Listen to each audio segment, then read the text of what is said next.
कोहिनूर हीरा, जिसका नाम फारसी में कूहे नूर यानी रोशनी का पर्वत है, दुनिया का सबसे प्रसिद्ध और विवादास्पद रत्नों में से एक है। इसका इतिहास न केवल धन, शक्ति और लालच की कहानी है, बल्कि एक ऐसी गाथा है जो साम्राज्यों, युद्धों, लूटपाट और सांस्कृतिक विरासत से जुड़ी है। इस हीरे की चमक न जाने कितने राजा महाराजाओं, सम्राटों और साम्राज्यों को आकर्षित किया है, लेकिन इसके साथ एक श्राप भी जुड़ा है, जिसके बारे में कहा जाता है कि ये अपने मालिकों के लिए दुर्भाग्य लाता है। आइए इस हीरे की कहानी को शुरू से लेकर अब तक विस्तार से समझते हैं। अब चलते हैं इसके ऐतिहासिक सफर पर, जो भारत की खदानों से शुरू होकर ब्रिटिश राज तक पहुंचता है। कोहिनूर हीरा भारत के आंध्र प्रदेश राज्य के गोलकुंडा की खदानों से निकला था। गोलकुंडा की खदानें, जो 13वीं सदी से 18वीं सदी तक विश्व प्रसिद्ध थी, दुनिया के कुछ सबसे बेहतरीन हीरों का स्रोत थी। कहा जाता है कि कोहिनूर की खोज लगभग 13वीं सदी में शुरू हुई थी। हालांकि कुछ स्रोत इसे और पुराना, लगभग 5000 पहले का मानते हैं। जैसा कि मैंने बताया कि कोहिनूर का पहला ऐतिहासिक उल्लेख 13वीं सदी में भारत के मालवा क्षेत्र के राजा के पास मिलता है। ये हीरा मालवा के राजा के खजाने का हिस्सा था। ये संभवतः उनके शाही आभूषणों या खजाने में शामिल था, लेकिन इसका कोई स्पष्ट उल्लेख नहीं है कि ये कैसे उनके पास पहुंचा। ये माना जाता है कि ये गोलकुंडा खदानों से व्यापार या खनन के जरिए उनके पास आया। मालवा के बाद कोहिनूर दिल्ली सल्तनत के खिलजी वंश के पास पहुंचा। अलाउद्दीन खिलजी ने 1290 के दशक में मालवा पर सैन्य अभियान चलाया। ये अभियान मालवा के परमार राजाओं को हराने के लिए था। इस विजय के दौरान खिलजी ने मालवा के खजानों को लूटा, जिसमें कोहिनूर भी शामिल था। ये पहली बार था जब कोहिनूर युद्ध और लूट के जरिए एक शासक से दूसरे तक पहुंचा। खिलजी इसे दिल्ली ले गए, जहां ये दिल्ली सल्तनत के खजाने का हिस्सा बना। खिलजी वंश के पतन के बाद तुगलक वंश ने दिल्ली सल्तनत पर कब्जा किया। गियासुद्दीन तुगलक ने दक्षिण भारत में वारंगल के काकतीय राजवंश पर हमला किया। 1323 में तुगलक सेना ने वारंगल पर कब्जा किया और वहां के खजाने को लूटा। कुछ इतिहासकारों का मानना है कि कोहिनूर इस लूट का हिस्सा था, जो वारंगल से दिल्ली लाया गया। ये युद्ध दक्षिण भारत में तुगलक वंश के विस्तार का हिस्सा था। काकतीय राजा प्रतापरुद्र को हराने के बाद तुगलक सेना ने उसके खजाने को लूट लिया। कोहिनूर, जो संभवतः काकतीय राजाओं के पास था, इस लूट के जरिए तुगलक वंश के पास पहुंचा। कोहिनूर का अगला पड़ाव मुगल साम्राज्य था। 1526 में बाबर ने पानीपत की पहली लड़ाई में दिल्ली सल्तनत के अंतिम शासक इब्राहिम लोदी को हराया। इस जीत के बाद बाबर ने दिल्ली और आगरा पर कब्जा किया। बाबर की आत्मकथा बाबरनामा में एक विशाल हीरे का उल्लेख है, जिसे हुमायूं ने अपने पिता बाबर को भेंट किया।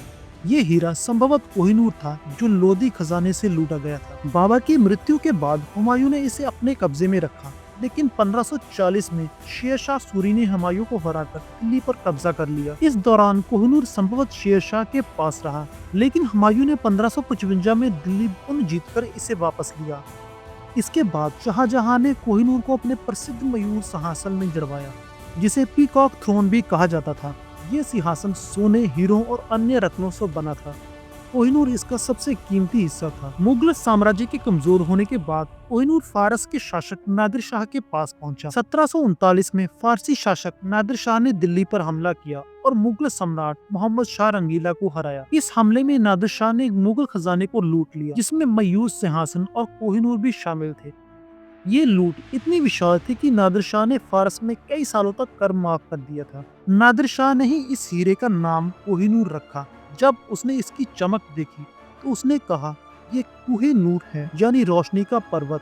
ये नाम फारसी में इसकी असाधारण चमक को दर्शाता है। ये पहली बार था कि जब इस हीरे को कोहिनूर कहा गया। 1747 में नादिर शाह की हत्या के बाद उसका साम्राज्य बिखर गया। नादिर शाह के सेनापति अहमद शाह अब्दाली ने कोहिनूर को अपने कब्जे में ले लिया और इसे अफगानिस्तान ले गए। अहमद शाह ने दुर्रानी साम्राज्य की स्थापना की और कोहिनूर उनके खजाने का हिस्सा बना। अहमद शाह अब्दाली के वंशज शाह शुजा दुर्रानी को 1813 में अफगानिस्तान में सत्ता से हटाया गया। इसके बाद शाह शुजा अपनी पत्नी वफा बेगम के साथ पंजाब भाग गए, जहां महाराजा रणजीत सिंह ने उन्हें शरण दी। महाराजा रणजीत सिंह ने शाह शुजा की जान बचाने के बदले उनसे कोहिनूर की मांग की, तो शाह शुजा ने कोहिनूर को महाराजा रणजीत सिंह को सौंप दिया। महाराजा रणजीत सिंह इसे अपने बाजूबंद में पहनते थे। 1839 में महाराजा रणजीत सिंह जी की मृत्यु के बाद सिख साम्राज्य में अस्थिरता बढ़ गई। 1845 से 1849 के बीच दो एंग्लो सिख युद्ध हुए। प्रथम एंग्लो सिख युद्ध में सिखों की हार हुई, लेकिन दूसरा युद्ध निर्णायक था। चिल्यांवाला और गुजरात की लड़ाइयों में सिख सेना की हार हुई और ब्रिटिश ईस्ट इंडिया कंपनी ने पंजाब पर कब्जा कर लिया। लाहौर की संधि के तहत 10 वर्षीय महाराजा दलीप सिंह जी को ब्रिटिशों के सामने आत्मसमर्पण करना पड़ा। इस संधि की शर्तों में कोहिनूर हीरा ब्रिटिशों को सौंपना शामिल था। ये एक जबरन हस्तांतरण था क्योंकि दलीप सिंह नाबालिग थे और उनके पास कोई विकल्प नहीं था। 1850 में कोहिनूर को जहाज मीडिया पर लंदन भेजा गया और 3 जुलाई 1850 को इसे महारानी विक्टोरिया को भेंट किया गया। 1852 में इसे फिर से तराशा गया, जिससे इसका वजन 186 कैरेट से घटकर 105 पॉइंट 6 कैरेट हो गया। महारानी विक्टोरिया ने इसे अपने ब्रोच और ताज में पहना। उनकी मृत्यु के बाद कोहिनूर ब्रिटिश क्राउन जेवल्स का हिस्सा बन गया। 1911 में इसे क्वीन मैरी ने मुकुट में जड़ा, जो किंग जॉर्ज पंचम की पत्नी थी। 1937 में कोहिनूर को क्वीन एलिजाबेथ के मुकुट में जड़ा गया। ये मुकुट आज भी टावर ऑफ लंदन में प्रदर्शित है। जैसा कि आप जानते हैं कि कोहिनूर के साथ एक सांप की कहानी भी जुड़ी है। कहा जाता है कि ये हीरा पुरुष मालिकों के लिए दुर्भाग्य लाता है। अलाउद्दीन खिलजी और नादिर शाह जैसे कई शासकों की मृत्यु या उनके साम्राज्य का पतन इस हीरे से जोड़ा गया। दिलचस्प बात यह है कि ब्रिटिश शाही परिवार ने इसे केवल महिलाओं के मुकुट में जड़ा, जैसे कि महारानी विक्टोरिया, क्वीन मैरी और क्वीन एलिजाबेथ। ये संभवतः श्राप से बचने की एक रणनीति थी। दोस्तों, अगर आप इस कोहिनूर हीरे के बारे में और जानना चाहते हैं तो वीडियो को लाइक करें, शेयर करें और चैनल को सब्सक्राइब करें। मिलते हैं अगली वीडियो में।